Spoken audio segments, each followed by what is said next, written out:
Hello प्यारे बच्चों, आप सभी का अपना यूट्यूब चैनल YRS क्लास में बहुत बहुत स्वागत है। तो छात्र और छात्राओं, आज हम पढ़ रहे हैं रसायन विज्ञान क्लास 10th का, यानी कक्षा 10 का जो आपका अध्याय 4 रसायन विज्ञान में है, कार्बनिक तथा उसके यौगिक। इस अध्याय 4 में जितने भी अतिलघुत्री के महत्वपूर्ण प्रश्न हैं जो कि एग्जाम में 2 नंबर के लिए आते हैं, मैं आज उन सभी प्रश्नों को आपके सामने अच्छे तरीके से बताऊंगा। चलते हैं प्रश्न नंबर 1 में। प्रश्न नंबर 1 आपके सामने कह रहा है, प्रयोगशाला में सर्वप्रथम किस कार्बनिक यौगिक का निर्माण हुआ था। प्रश्न है प्यारे बच्चों, प्रयोगशाला में सबसे पहले किस कार्बनिक यौगिक का निर्माण हुआ था, यानी प्रयोगशाला में सबसे पहले किस कार्बनिक यौगिक को बनाया गया था। इसका नाम व सूत्र लिखिए। तो इसके उत्तर में लिखेंगे प्यारे बच्चों यूरिया।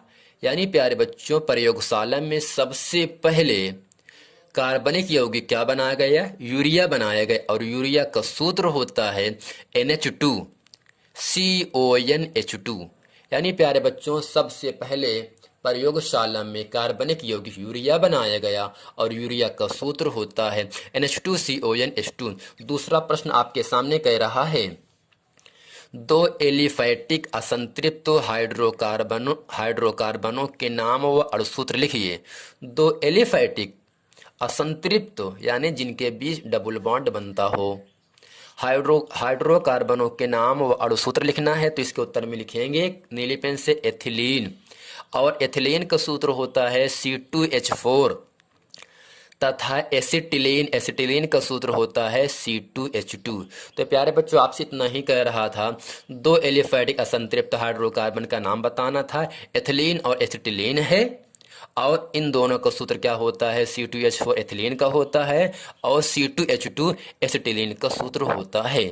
प्रश्न नंबर 3 आपके सामने कह रहा है, एल्केन, एल्कीन तथा एल्काइन श्रेणी का सामान्य सूत्र लिखिए। तो प्यारे बच्चों, अब तक के जितने भी एग्जाम हुए हैं क्लास 10th में, तो एल्केन, एल्कीन, एल्काइन, इन तीनों में एक न एक प्रश्न आपसे हर हाल में एग्जाम में पूछा गया है। तो जो प्रश्न है बहुत ही महत्वपूर्ण वीडियो है। तो एल्केन का सामान्य सूत्र होता है CnH2n+2। एल्कीन का सामान्य सूत्र होता है CnH2n तथा एल्काइन का सामान्य सूत्र क्या होगा? CnH2n-2 होता है। एल्केन CnH2n+2 होता है, एल्कीन का होता है CnH2n, जबकि एल्काइन का सामान्य सूत्र CnH2n-2 होता है। प्रश्न नंबर 4 आपके सामने कह रहा है, यौगिक CH3CH2OH जिसे C2H5OH अर्थात हम एथिल एल्कोहल कहते हैं, यानी यौगिक एथिल एल्कोहल का IUPAC नाम क्या है? तो हम समझ लेते हैं IUPAC का मतलब क्या होगा। International union of pure applied chemistry. IUPAC international union of pure applied chemistry होता है IUPAC का फुल फॉर्म।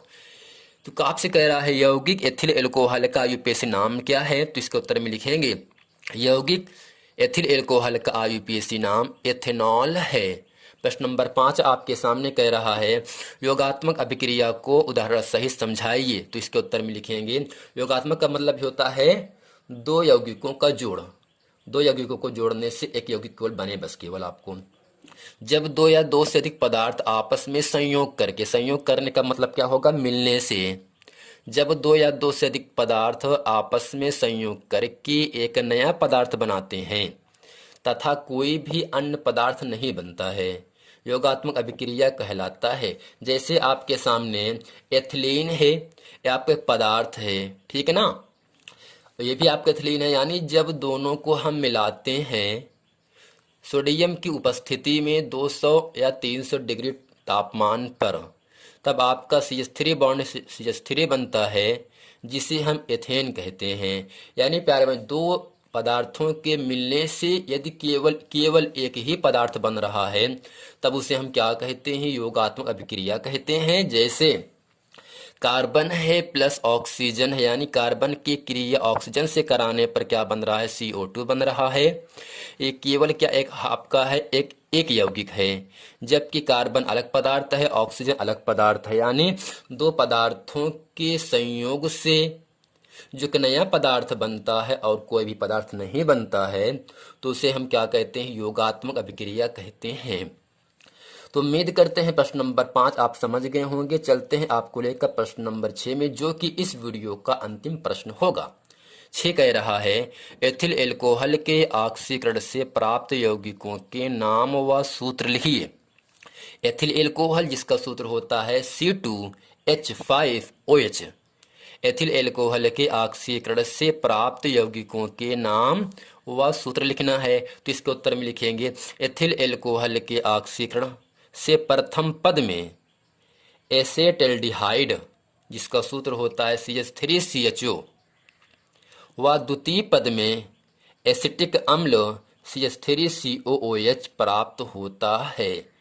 तो प्यारे बच्चों, आपको याद रखना है, जो सिरका बनाया जाता है उसमें कौन सा पदार्थ डाला जाता है? एसिटिक अम्ल जिसका सूत्र होता है CH3COOH डाला जाता है। तो आपसे एथिल एल्कोहल के ऑक्सीकरण से प्राप्त यौगिकों का नाम बताना था, जो कि आपके सामने एस्टल्डिहाइड जिसका सूत्र होता है CH3CHO व द्वितीय पद में क्या प्राप्त होगा? एसिटिक अम्ल जिसका सूत्र होता है CH3COOH प्राप्त होता है। तो प्यारे बच्चों, उम्मीद करते हैं ये पूरा वीडियो आपको बहुत अच्छे तरीके से समझ में आ गया होगा। यदि ये वीडियो आपको समझ में, तो वीडियो को लाइक करें, कमेंट करें और अपने दोस्तों में खूब शेयर करें। मिलते हैं अगले वीडियो में, तब तक के लिए thank you, thank for watching.